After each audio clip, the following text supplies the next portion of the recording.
호돌이 썰툰.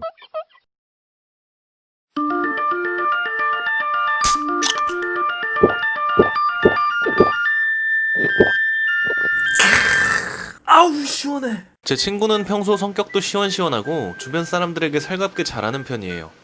여자 사람 친구들과 어울릴 때는 전혀 문제가 없어 보이는데 문제는 바로 남자 관계예요. 예를 들면 저랑 제가 아는 남자 사람 친구들 또는 아는 오빠들과 있을 때 친구가 오면 그 중에 있던 한 명과 연락을 하기 시작해요. 연락을 하고 지내거나 썸을 타는 건 문제가 되지 않는데요. 꼭 여자친구 있는 남자들만 그렇게 연락을 하더라고요.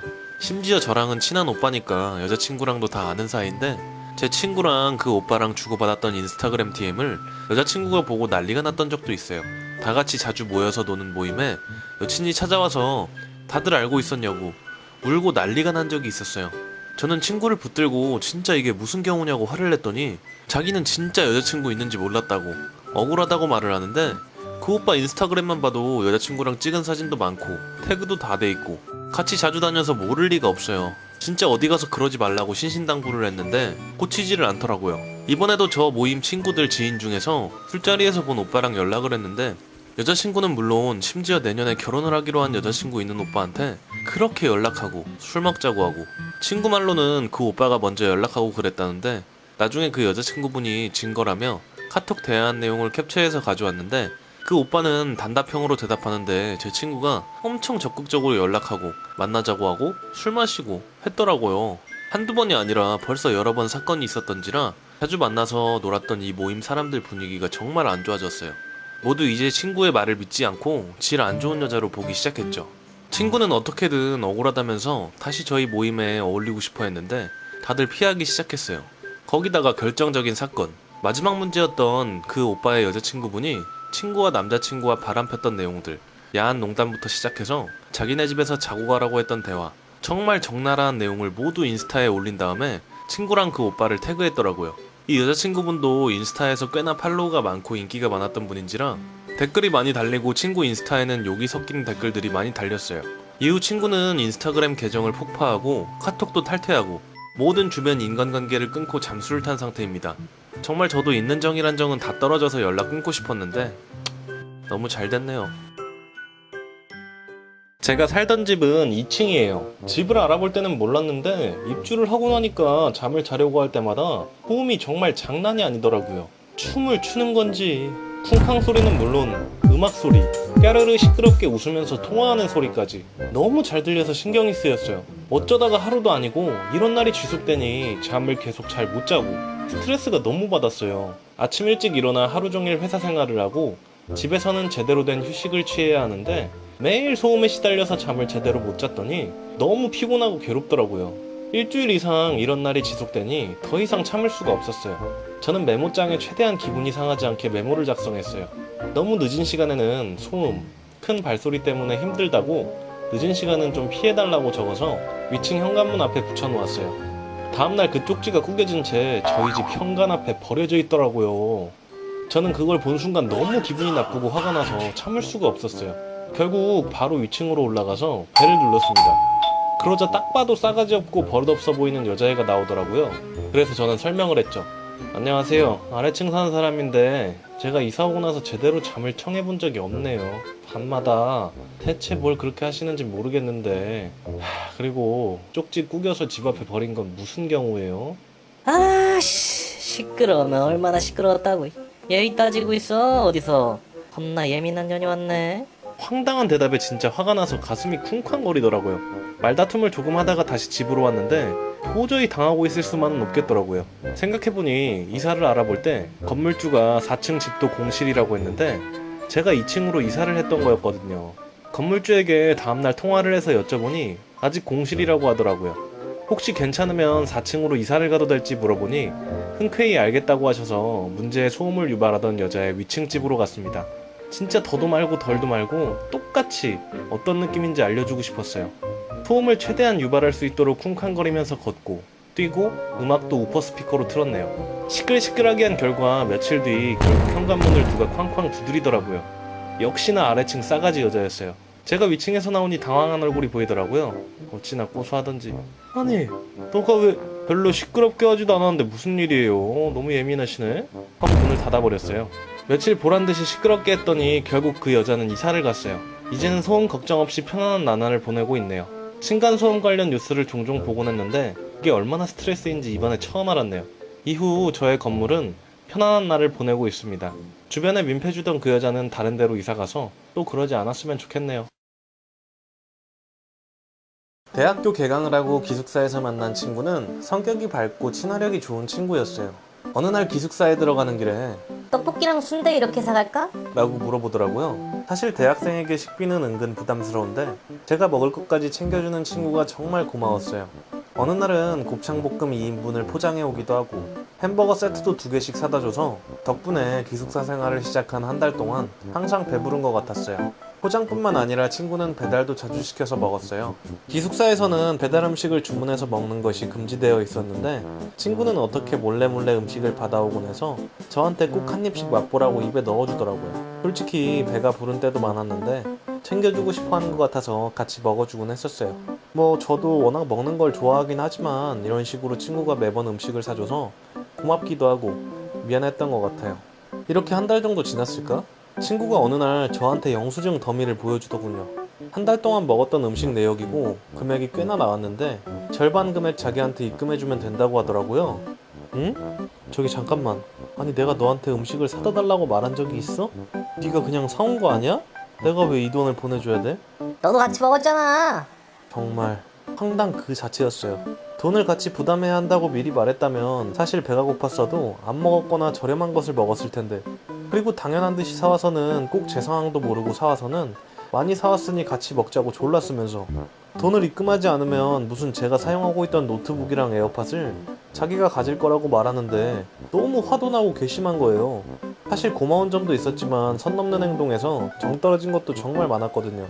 그 중에 기숙사에는 다른 친구를 데리고 와서 자면 안 되는데 친구가 몇 번이나 다른 친구를 데리고 와서 기숙사에서 같이 잔 적도 있고 음식 주문해서 먹는 적도 많았어요. 이것 외에도 정남이 떨어지는 행동들을 정말 자주 했었는데 그래도 챙겨준 게 고마워서 참고 있었는데 이런 태도에 안 되겠다 싶어서 기숙사 규칙 위반으로 신고를 했습니다. 결국 친구는 벌점을 받고 기숙사에서도 쫓겨나게 되었어요. 집이랑 학교가 멀었던 친구는 기숙사 생활이 꼭 필요했는데 결국 돈을 더 보태서 새로 집을 구해야 하는 상황이 되었어요.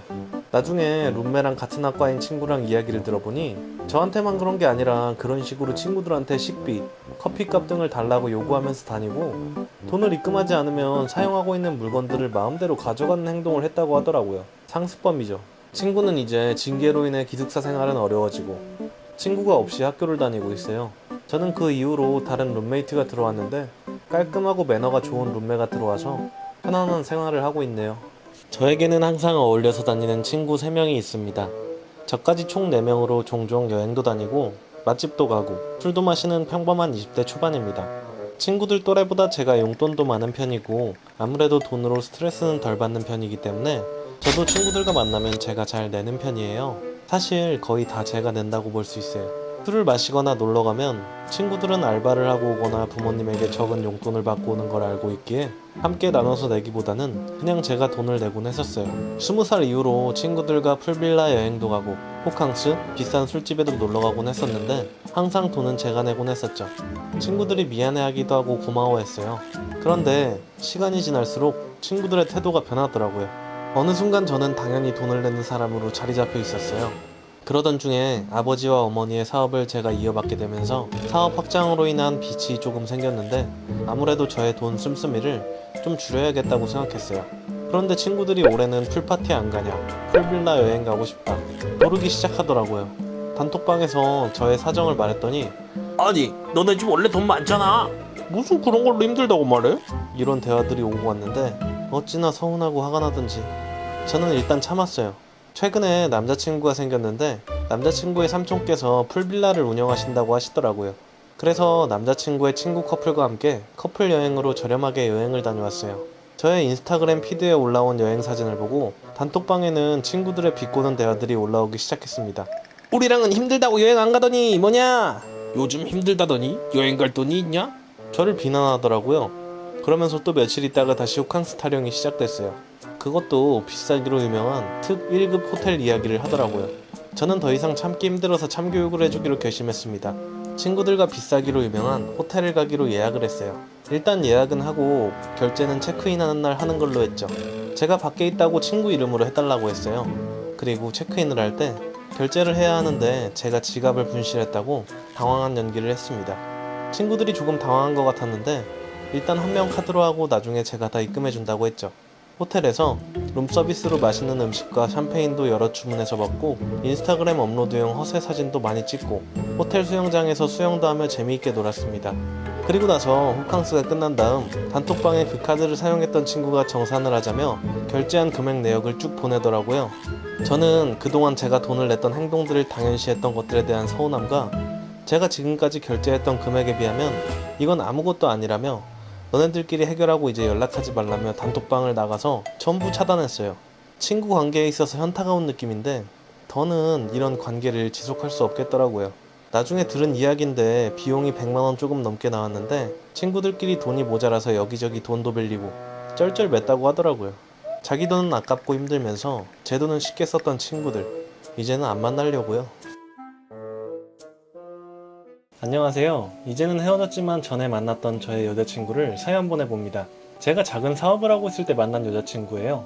수수하고 참한 여자친구 모습에 반해서 만나게 되었습니다. 저의 사업이 아직 미비할 때였는데 저의 그런 모습까지도 다 알고 항상 응원해주는 착한 여자친구였어요. 사귄 지 1년 정도 됐을 때 여자친구에게 1주년 기념일 선물로 무엇을 해줄지 물어봤는데 늘 예전부터 가슴이 너무 작아서 고민이라며 가슴 성형을 해달라고 하더라고요. 그러고 보니 전 상관없었는데 여자친구는 늘 컴플렉스여서 그런지 자신감이 없어하고 가슴 성형하고 싶다는 말을 자주 했었어요. 차라리 갖고 싶은 가방이 있으면 가방을 사주겠다고 말해보았는데 가슴 성형이 가장 하고 싶다고 하더라고요. 결국 저는 알겠다고 하고 여자친구는 강남의 유명한 성형외과로 가슴 성형 상담을 받으러 다니기 시작했어요. 이런 걸 해주는 게 맞나 싶었지만 여자친구가 가슴 때문에 너무 고민하고 스트레스 받는 것 같아서 제가 선물로 고민을 조금이나마 해결해주고 싶었습니다. 결국 여자친구는 가슴 성형 수술하고 싶은 병원에서 수술 날짜도 잡고 왔어요. 수술비는 무려 1000만 원이나 했는데 그렇게도 간절히 원하는데 큰 선물 준다 생각하고 해줬습니다. 가슴 성형 후 어느 정도 자리가 잡자 가슴에 대한 자신감이 넘쳐나더라고요. 노출이 있는 의상도 자주 입기 시작했어요. 저는 아무래도 남자친구인데 너무 신경이 쓰여서 여자친구에게 말했어요.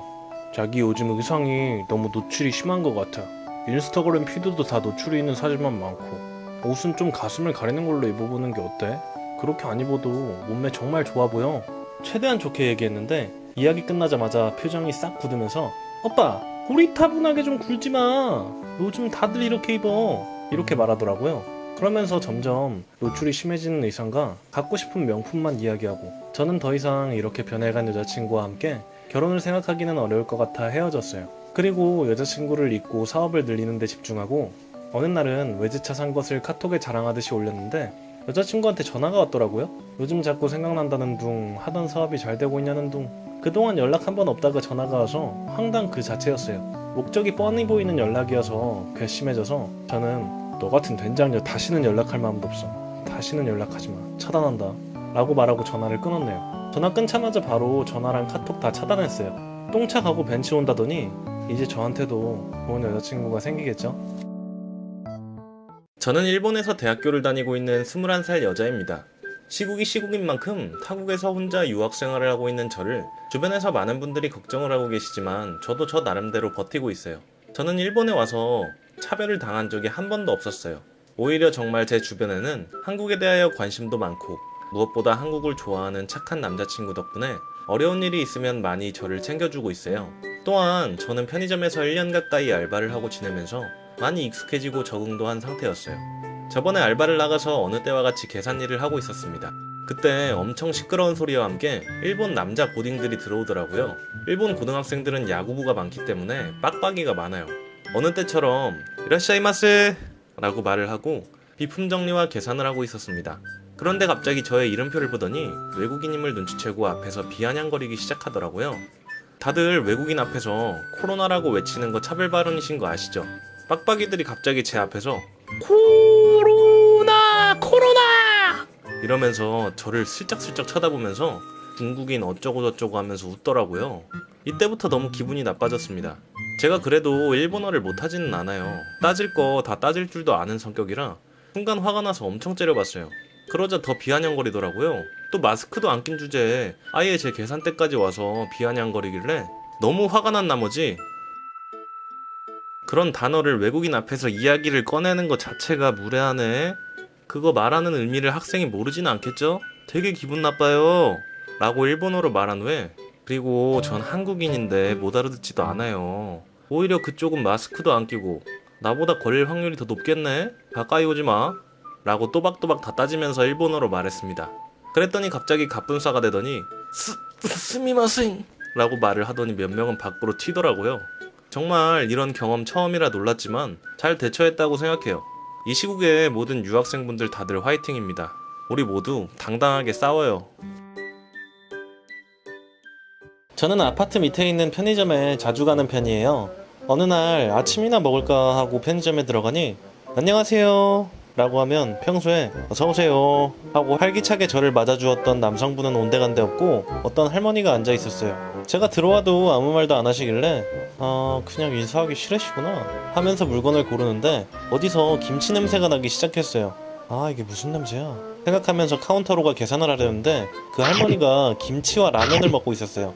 뭐 일단 밥 먹는 것까지야 배고프니까 이해한다지만 제가 방송부여서 학교를 빨리 가야 되는데 할머니가 계산해줄 기미는 안 보이고 라면과 김치를 계속 드시고 계시는 거예요. 조금 참다가 제가 할머니께 저기 이거 계산 좀 하니까 할머니는 지금 밥 먹고 있잖아요. 하면서 오히려 자기가 화를 냈어요.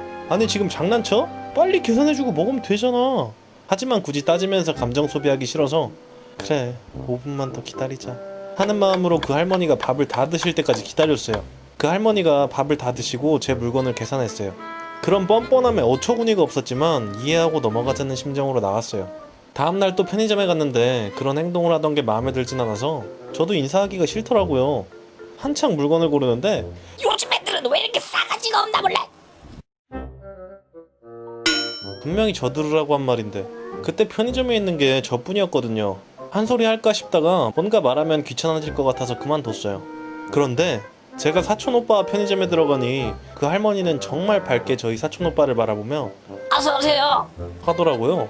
이 무슨 일이지? 싶었던 게 저희 사촌오빠는 키도 180이 넘는데 그때 좀 높이가 있는 신발을 신어서 키가 187 정도 됐고 얼굴은 웬만한 연예인 뺨칠 정도거든요. 어이가 없었는데 제가 물건을 고르고 계산대로 가니 야, 너 물건 훔쳤니? 이건 또 뭔 소리야? 너 빨리 말하네. 안 그럼 CCTV 걸리고 경찰도 부를 거야. 진짜 그동안 그런 만행 다 참았는데 지금 이 상황이 뭔가 싶고 화가 나서 진짜 소리 지르며 따지려는데 사촌오빠가 제 옆에 와서 할머니 딱 무섭게 내려보면서 지금 무슨 소리 하신 겁니까? 그때 할머니 겁먹은 표정이 되더니 횡설수설 말하는데 그렇게 당당하시면 CCTV 돌려보세요. 대신 당신 말이 틀리시 책임은 지셔야죠. 진짜 옆에 있었는데 저도 몸에 소름이 돋을 정도였어요. 그런 모습에 본인이 오해한 모양이라고 말 더듬으며 미안하다고 하는데 사과받아야 할 건 제가 아니라 제 동생이죠. 얘한테 사과하세요. 그 할머니는 저를 보더니 인상을 구겼다가 눈을 내리깔고 미안합니다. 그러고서 마지막으로 우리 무슨 관계인지는 모르겠는데 어리다고 반말하고 함부로 대하는 거 좋게 보이진 않네요. 그 말을 마치고 나왔는데 컴플레인이 들어간 건지 할머니가 그만둔 건지 그 이후로 그 할머니는 안 보이더라고요. 제겐 친구의 소개로 패매를 통해 만나게 된 남친이 있었어요. 초반에는 어색했지만 엄청 말을 이쁘게 하고 편안해져서 꾸준히 사귀어왔는데 그렇게 3달이 지나고 매번 학교 끝나고 핸드폰을 확인하면 부재중 전화나 연락이 와 있었는데 며칠 동안 남자친구에게 연락이 오지 않았습니다. 혹시나 많이 바쁜 건가 아니면 아픈 건가 걱정이 되어서 연락이 안 된 지 일주일이 되던 날 약이랑 죽을 사들고 나 너네 집에 가도 될까? 라고 카톡을 했는데 확인하지 않더라고요. 뭔가 혼자 아파서 끙끙거리고 있을 것 같은 남친 모습도 생각나고 그래서 집에 찾아갔는데 남친이 쌩쌩한 모습으로 어떤 여자와 커플같이 행동하며 집으로 들어가더라고요. 충격이 커서 눈물이 뚝 흐르는데 저는 말없이 남자친구 집 문 앞에 죽과 약을 두고 왔어요. 나중에 발견했는지 남친한테 연락이 왔는데 네가 바람피는 모습을 봤다는 말을 하지 못하고 그냥 걱정돼서 찾아갔었다고만 했어요. 그 이후로도 남친은 툭하면 거짓말하고 바람을 피우더라고요. 미련이 너무 커서 그럼에도 참았었는데 한계에 다다른 어느 날 정말 너 그동안 거짓말한 거 다 알고 바람핀 것도 알고 있다고 헤어지자고 했어요. 너무나 가벼운 말투로 알겠다고 하는데 그렇게 남친과 저는 끝났어요. 말을 먼저 꺼낸 건 저였지만 많이 슬펐어요. 그 이후로 수개월이 지난 어느 날, 너 땡땡땡 맞지? 이젠 전 남친인 그 자식이 카페에서 저에게 태연하게 말을 걸어왔어요. 당황했지만 예전에 소심한 저랑은 완전히 달라져서는 저는 맞아, 오랜만이네, 정말 소름이 돋았지만 태연하게 말했어요. 제 이런 행동에 잠시 당황하더니 나 핸드폰 바꿨는데 번호 좀 알려줄래? 미친 거 아니야? 그런 행동에 진짜 이성의 끈을 안 흘리려고 노력하며 최대한 차분하게 나 남자친구 있어. 에? 없는 거 같은데? 그때 카페에서 알바를 하던 저랑 친한 남사친이 그 이야기를 듣더니 제 옆에 와서는 제가 땡땡이 남자친구인데요 라며 제 손을 꼭 잡아주었어요. 그러자 전 남친 놈은 욕을 중얼거리며 나가려고 하는데 솔직히 웃기잖아요, 지가 잘못해놓고. 그래서 야 근데 너 좀 웃긴다, 너 예전에 바람 피워서 나랑 헤어졌으면서 그런 말을 자격이 있다고 생각해? 아 그거 다 지난 일이잖아. 그러자 아까 그 남사친이 그 전 남친에게 테이블 닦고 있던 걸레를 전 남친 얼굴에게 던지며 이것도 이젠 지난 일이니까 괜찮지? 그러자 전 남친은 민망한지 얼굴이 붉어지더니 뛰쳐나갔어요. 남사친과 저는 그 일을 계기로 사귀게 됐고 지금도 잘 만나고 있습니다. 난 여학생이야. 머리도 길고 체형도 누가 봐도 여학생이구나 싶어. 어느 날 스키장을 갔는데 내 뒤에 50, 60대로 보이는 할아버지가 있었어. 줄 서서 기다리는데 갑자기 내 헬멧에 가벼운 충격이 느껴지더라. 뒤를 돌아보니 그 남자가 내 헬멧을 두드린 거야. 뭐지? 착각했나? 싶었어. 눈이 나쁘니까 손주로 착각했겠거니 하고 넘겼는데 몇 분이 흘러서 앞으로 움직이려는데 그 할아버지가 다정하게 가자 하면서 내 어깨에 손을 올리는 거야. 움찔하면서 소리를 지를 뻔했어. 그때 난 알아챘지. 아, 이 새끼는 내가 지 손주가 아닌 것도 알고 그냥 생판 남인 여학생인 걸 아는구나. 그 순간부터 소름이 쫙 돌더라고. 진짜 이 자리에서 튀고 싶었어. 물론 앞에 가족들이 있었어. 근데 무서워서 말이 나오지가 않았어. 이제 어떻게 해야 되지? 이거 진짜 추행범인가? 그런 거지? 생각을 정리해봤어. 이 미친놈은 내 앞에 가족들이 있는데도 내가 무서워서 말하지 못할 것을 예견했고, 그리고 옆줄에 가족들이 갔고 지 가족들이 한눈 팔린 사이 이딴 시궁창에 쓰레기만도 못한 개쓰레기 짓을 하려고 든 것 같아. 그리고 이런저런 생각을 엄청 하다가 이놈이 또 내 몸에 손을 대면 조용하게 말빨로 매겨버리겠다고 생각했어. 일단 CCTV가 찍히는 장소도 아니고 여러가지 생각을 하니 그게 그나마 나은 것일 것 같았거든. 그렇게 한 5분이 지났을까? 그 할아범탱이가 쓱 하고 내 잔머리를 넘기며 목을 쓸었어. 그 순간 나는 지체하지 않고 조용하게 몸을 확 돌렸지. 나는 그 할아범의 눈을 빤히 쳐다보는 채로 할아범한테만 들리도록 조용하게 속삭였어. 야, 그냥 우리 법대로 하지 말자. 너 쓰레기짓 하고 난 욕설 비방 아주 쏟아줄게. 미친놈아, 그 나이 처먹고 진짜 부끄럽지도 않아? 너 이 새끼는 우리 가족이 바로 앞에 있는데 무모한 거냐? 당돌한 거냐? 아니면 그냥 대가리에 우동사리 만든 쓰레기인 거냐? 뭐 고를 것도 없이 쓰레기겠지만 미안하다, 내가 헷갈렸네. 네 가족이 바로 옆에 있는데 한눈 팔고 사람들이 이동해서 정신없을 때 노리고 성추행질을 하냐? 이렇게 말하니까 그 할아범이 손을 부들대더라고. 근데 여기서 누구한테 알리면 지가 한 짓 자수한 거나 다름없으니까 가만히 있더라고. 뭐 힘이라도 있었으면 어떻게 했겠지만 여긴 사람들이 드글드글. 어쩌면 쓰레기짓 하기 좋을 수도 있지만 아주 좋지 않은 곳인 것도 맞지. 나는 이 정도로는 성이 안 찰 것 같아서 아주 속사포로 쏟아냈어.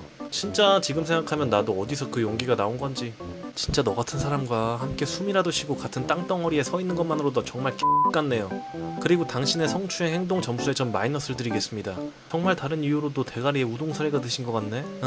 어디 이걸로 욕설 비방죄로 신고해보세요. 신고해보시라고요. 그럼 그 상황을 설명하려면 아주 적나라하게 자수하셔야 될 텐데 괜찮으시겠어요? 왜요? 녹음이라도 하시지 그럽니까? 그리고 마지막으로 말하는데 제발 이딴 짓 하지 말고 사세요. 정말 개같네 씨. 라고 화렴점정을 하며 나는 아빠에게 자리를 바꿔달라고 했어. 설마 평균 키를 넘는 건장한 중년 남성에게 무슨 짓을 하진 못하겠지 해서. 그리고 난 평화롭게 숙소로 돌아갔어. 제 친구였던 애 이야기를 해볼까 합니다. 수영이라는 애인데 얘는 다른 건 뭐 다 좋은데 분노 조절 장애가 있었어요. 얼마나 심하냐면 어떤 애가 물건을 떨구면 소리 지르는 건 기본에 주먹질까지 나갔어요. 몇 주 뒤 수학여행이 다가왔어요. 1일차 점심시간에 같이 밥을 먹으려고 수영이를 만나서 밥 먹자고 했는데 그런데 앞불싹 제가 돗자리를 안 가지고 나온 겁니다. 그래서 분노조절 장애가 심한 수영이한테 몇 번이고 사과를 하면서 수영아 미안해, 나 돗자리 안 가지고 왔어 라면서 허리를 몇 번이나 굽혔는지. 솔직히 같은 친구로서 이러기엔 많이 쪽팔렸지만 분노조절 장애가 있는 애라 어쩔 수 없어서 친구들도 그런 저를 보고 이해하는 듯 했어요. 그런데 웬일인지 수영이는 얼굴만 찌푸려놓곤 갑자기 상냥한 말투로 괜찮아, 나 돗자리 겁나 큰 거 가져왔거든? 하면서 태평하게 돗자리를 깔았어요. 그런 수영이의 모습을 보고 고맙다고, 사과 받아줘서 고맙다고 몇 번이나 되풀이했는지 몰라요. 그런데 2일차 때 어제는 괜찮았던 돗자리로 다시 화를 내더라고요. 그래서 결국엔 한 번 더 사과했어요. 그럼에도 수영이의 분노는 멈추지가 않더라고요. 그래서 애들이 진정시키려고 하는 순간 갑자기 저한테 싸대기를 날리려고 모션을 취하다가 급히 멈춘 수영이가 그대로 뒤돌아서 가는데 말이 안 나옵니다. 다음날 케이블카를 타게 되었는데 옆에 있던 수영이가 학생의 안전을 위해 잠가놓은 케이블카 창문이 자물쇠를 따려고 하더라고요. 물론 제가 말리려고 해봐도 계속 노으라면서 쌍욕을 하고 난리고, 창문이 완전히 열리니까 갑자기 제 머리채를 잡고는 창가에 밀어넣으려고 하는데 진짜 완전 세게 비명을 지르니까 뒤에 있는 케이블카에 탔던 선생님이 그걸 발견하셨어요. 수영이도 선생님이랑 눈이 마주쳤는지 당황하면서 저를 놓더라고요. 정말 천만다행이었습니다. 이윽고 수학여행이 끝난 뒤 교실에서 수영이는 만신창이로 선생님께 크게 혼이 났죠. 1교시부터 4교시까지 하루 종일. 그리고 수영이가 예전에 했던 만행들도 선생님이 다 알게 되시면서 결국에는 학폭위가 열렸어요. 수영이는 부모님들 앞에서 공개적으로 사과는 했지만 분노 조절 장애가 도저히 멈추지가 않아서 강제 전학당했죠. 수영아, 거기 가서는 앞으로는 그렇게 살지 말자. 제가 인천에 이사 오면서 1호선을 처음 타게 됐어요. 평소에는 자가용을 타고 다니지만 오랜만에 지하철을 타고 싶어서 지하철을 타고 서울에 다녀오던 길에 일어난 일입니다. 저도 처음 타는 노선이라서 제가 내려야 하는 역만 외우고 앉아서 인천으로 오고 있었어요. 그때 지하철 풍경을 살피게 되었는데 멀리서 보니까 어떤 할아버지가 계속 안절부절 하시면서 주변 사람에게 뭔가를 묻고 계시더라고요. 저는 뭐지라는 생각을 잠시 했다가 다시 폰을 봤는데 점점 할아버지께서 제 옆쪽으로 오시는 소리가 들려서 시선을 소리가 나는 쪽으로 돌렸더니 혹시 여기 가려면 어디서 내려야 하는 건가요? 제가 잘 몰라서 제 옆에 있던 어떤 여자분께 묻더라고요. 아, 몰라요. 어디서 내려야 하는지 알아야 내리지. 할아버지께서는 내려야 하는 역이 어딘지 묻던 중인 것 같은데 다들 모른다고 했나봐요. 그때 눈이 마주친 할아버지께서 저에게도 친절하게 물어보시더라고요. 여기 가려면 어디서 내려야 하는 건가요? 여기요? 잠시만요. 여기 가시려면 제가 부평에서 내리거든요. 제가 내리고 두 정거장만 지나시면 가시는 역에 도착하세요. 그 말에 정말 고맙다는 듯이 표정이 변하고서 인자하게 감사해요라고 말하시고는 안심된다 싶으셨는지 의자에 앉으시더라고요. 그러다가 제가 내리는 부평역에 지하철이 도착한다는 방송이 나와서 문 앞에 서게 되었는데 아, 진짜 할아버지 냄새 싫다. 이렇게 말을 하며 노골적으로 눈치를 주더라고요. 그 할아버지께서 무슨 해를 끼친 게 없는데 냄새 난다면서. 그 소리에 할아버지는 죄송합니다 하며 풀이 죽은 소리를 내는데 그때 문득 저희 할아버지가 오버랩되면서 화가 나더라고요. 냄새요? 무슨 냄새? 예의 없는 사람 몸에서 나는 싸가지 냄새요? 난 냄새가 안 나서 모르겠는데. 그거 그쪽 입냄새니까 양치를 좀 하고 다니세요. 제가 원래 욱하는 성격이고 어른을 공경하자고 집에서 배운 터라 그냥 넘어갈 수가 없었어요. 그 여자분은 저를 노려보시더니 그냥 앞을 보시더라고요. 저는 역에 도착해서 내리려는데 그 여자분이 저를 다시 보더라고요. 할 말이라도 있는 듯이. 그런 행동에 우스워서 똑바로 쳐다보며 그쪽 냄새나면 내려서 다른 열차 타세요. 그리고 어른 공경 좀 하세요. 라고 말하고 내렸습니다. 물론 때론 어르신 같지 않은 분들도 있지만 저는 어르신들은 공경해야 한다고 생각합니다. 다들 그러지 않으세요? 내가 살고 있는 곳은 섬이야. 섬은 특별해 지원을 많이 해주거든. 그 중에 운전면허를 딸 수 있게 해줘. 1년에 한 번뿐이지만 필기만 지원해주지만 그래도 필기라도 볼 수 있는 게 어디야. 내가 일하던 편의점이 있는데 같이 알던 언니가 있었어. 운전면허 필기 봐준다고 내가 여기 먼저 신청을 했거든. 그런데 같이 일하던 언니가 자기도 같이 공부하자고 해서 일단 같이 다니기로 했어. 그리고 공부를 시작을 했어. 잠시 쉬는 동안 샤프로 문제를 먼저 풀긴 했어. 푸는 시간이 끝나고 내가 먼저 푼 문제를 강사님이 설명하시는데 옆에 같이 일하는 언니가 너는 그것도 틀리냐? 하면서 비웃는데 자기는 얼마나 잘하나 속으로 말했지. 다른 사람들도 있고 나보다 나이가 있으니까 참았어. 근데 문제집 한 건 다 설명해 주시고 풀 때까지 내가 틀린 문제로 계속 무시하더라고. 짜증이 나도 참았지. 시험 볼 때 높은 점수를 받으리라 하고 말이야. 시험날이 왔어. 나는 그동안 공부를 했는데 그런데 언니는 역시 또 무시하더라. 나는 공부 안 했는데. 공부 안 해도 돼. 안 떨어져. 이렇게 무시하는 거야. 나는 강사님이 중요하다고 한 문제를 따로 적어서 계속 외웠거든. 컴퓨터로 하는 거라서 결과는 바로 나와서 좋았어. 그런데 시험을 보는데 심장이 철렁하더라고. 문제집에 안 나온 문제가 첫 문제로 떡하니 나오지 뭐야. 아, 떨어지겠다. 또 얼마나 무시할까 라고 생각하면서 문제를 다 풀었는데 아싸, 붙었어. 필기 점수가 86점이 나왔어. 나랑 그 언니는 이종 보통으로 시험을 봤거든. 아주 통쾌하고 사이다같이 시원했어. 왜냐고? 그 언니는 떨어졌거든. 계속 날 무시하더니 결국 자기는 떨어졌어. 놀리고 싶었는데 똑같은 사람 되기 싫어서 그냥 말 안 하고, 지금은 내가 일도 그만둔 상태에다가 연락도 자주 안 해. 아주 통쾌했어. 제 친구가 좀 이상합니다.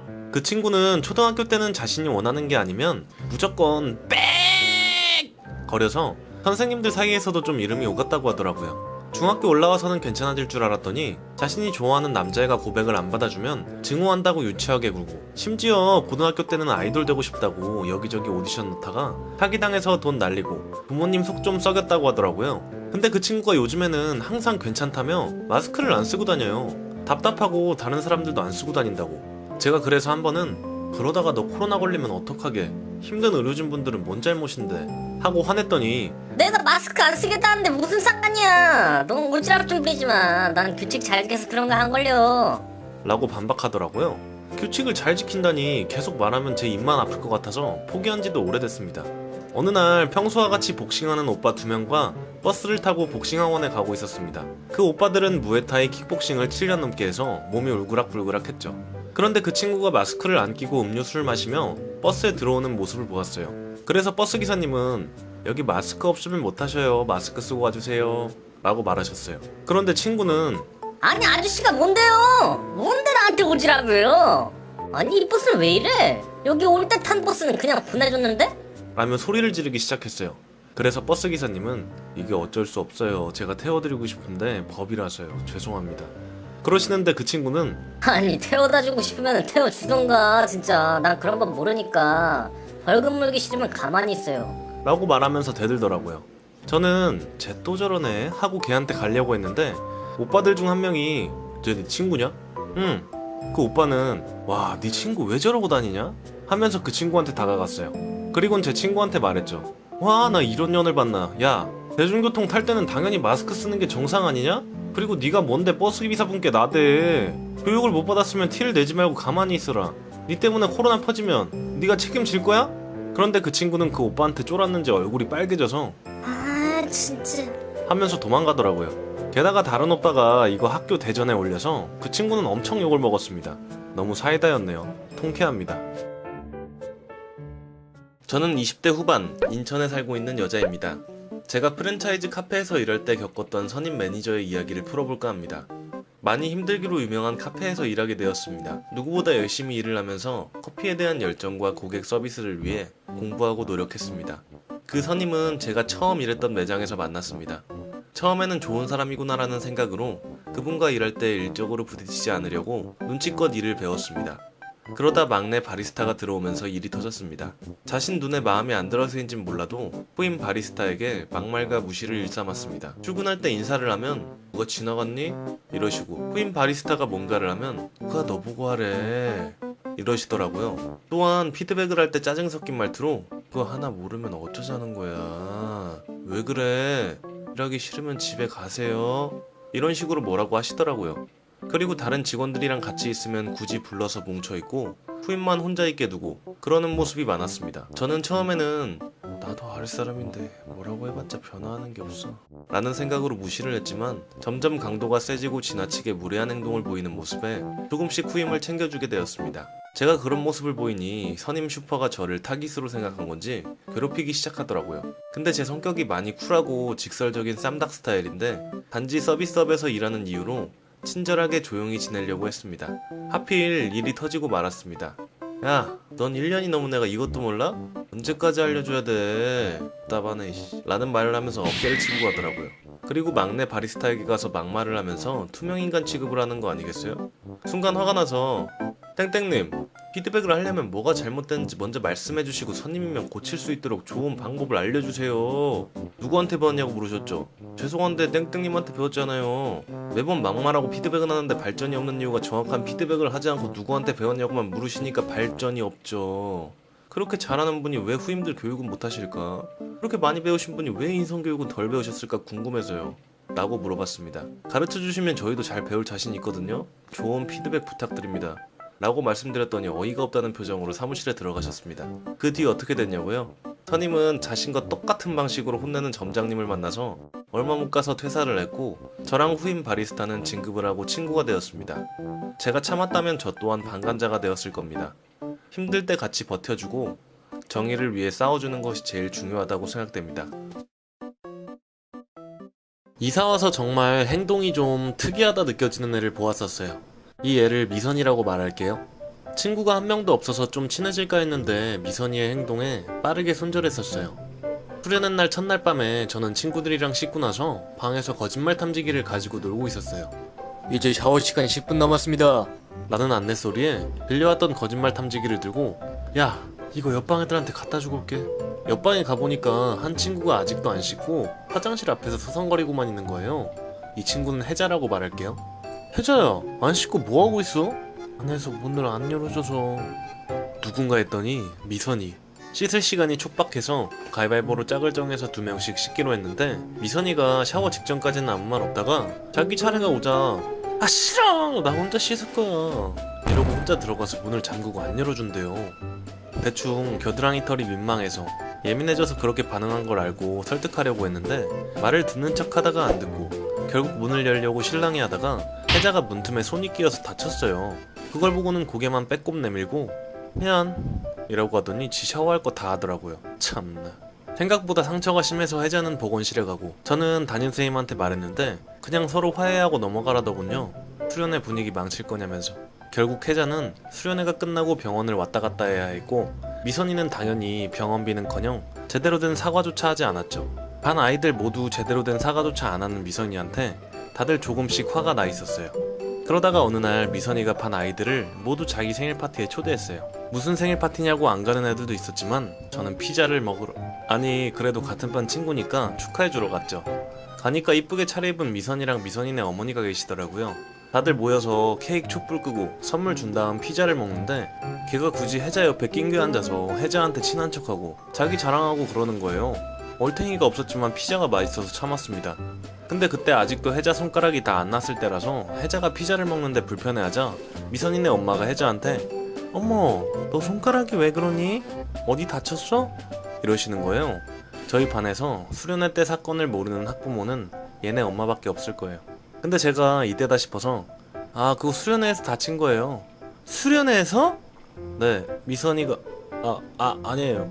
제가 그러자 분위기가 싹 바뀌고는 애들이 아 별건 아니고 그냥 샤워하다가 미선이가 뭐 문을 좀 세게 닫았는데 이렇게 다들 한마디씩 하더라고요. 미선이네 엄마는 살짝 얘가 또 일을 하는 표정을 지으시더니 혜자에게 미안하다고 하시더니 미선이를 데리고 방에 들어가셨어요. 들어보니 열심히 미선이를 혼내시는 것 같더라고요. 다음날부터는 학교에서 미선이가 되게 조용히 잘 지내더라고요. 혜자에게는 치료비도 건네줬어요. 엄마가 주신 거겠죠. 가끔 뒤에서 따가운 시선이 느껴질 때도 있지만 제 기분 탓이겠죠?